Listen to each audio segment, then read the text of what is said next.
사랑하는 여러분, 우리 인생을 살아가다 보면 마음이 산산이 부서지는 날들이 있습니다. 말 한마디조차 버겁고 숨 쉬는 것조차 힘겹게 느껴지는 그런 날들 말입니다. 누군가는 말합니다. 시간이 약이야. 다 잘 될 거야. 하지만 그 말들이 때로는 공허하게 느껴집니다. 왜냐하면 지금 내가 겪는 아픔은 그 어떤 말로도 위로받기 어려운 깊은 고통이기 때문입니다. 시편 34편 이렇게 말합니다. 여호와는 마음이 상한 자에게 가까이 하시고 중심에 통회하는 자를 구원하시는도다. 의인은 고난이 많으나 여호와께서 그 모든 고난에서 건지시는도다. 이것은 고통 가운데 있는 이들을 향한 하나님의 약속이자 선포입니다. 우리는 인생에서 상처받을 때 대부분의 사람들은 한 걸음 물러섭니다. 불편해하고 어떻게 말을 꺼내야 할지 몰라 멀어지기도 합니다. 하지만 하나님은 다릅니다. 상한 마음을 가진 사람에게 다가오십니다. 하나님은 마음이 깨어진 자의 순결을 들으십니다. 소리내어 울지 못하고 가슴으로만 흐느끼는 사람이 그 조용한 탄식을 듣고 계십니다. 가장 낮고 깊은 어둠 속에서 하나님은 멀리 계시는 것이 아니라 가까이 계십니다. 그분은 우리 눈물 한 방울도 잊지 않으시는 분입니다. 통회란 단순한 슬픔이 아닙니다. 그것은 마음 깊이에서 터져 나오는 회개와 절망, 그리고 다시 일어서고자 하는 간절함입니다. 하나님은 그런 통회하는 심령을 결코 외면하지 않으십니다.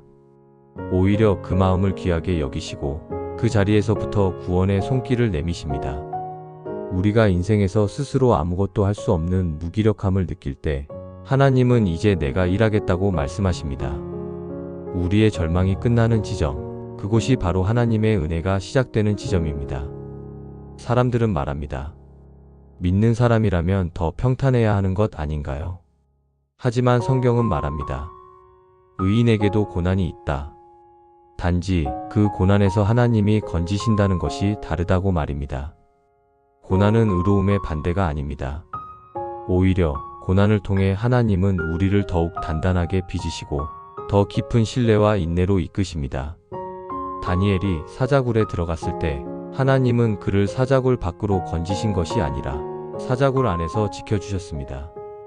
불 속에 던져졌던 사드락, 메삭, 아벳느고도 불을 피한 것이 아니라 불 속에서 보호받았습니다. 하나님은 우리가 고난을 피하게 하시지는 않을 수 있지만 그 고난 속에서도 함께 하시고 결국은 건지시는 분입니다. 일본에는 킨치기라는 도자기 수리 기술이 있습니다.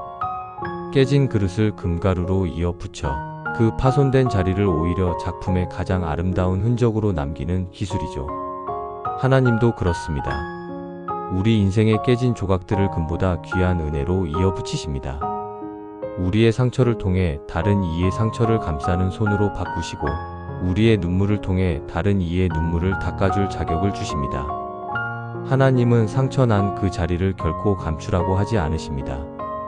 오히려 그 자리에 은혜의 금을 채워 넣으셔서 이것이 바로 내가 너를 다시 살린 흔적이다라고 말씀하십니다. 혹시 지금 마음이 무너지고 하루하루를 버텨내는 것이 기적처럼 느껴지는 분이 계신가요? 그렇다면 기억하세요. 당신의 그 부서진 마음 위에 하나님이 가까이 계십니다. 그리고 그분은 지금도 조용히 당신을 다시 일으켜 세울 은혜의 손길을 뻗고 계십니다. 고난은 끝나지 않은 것 같지만 그 끝에는 반드시 하나님의 건지심이 기다리고 있습니다.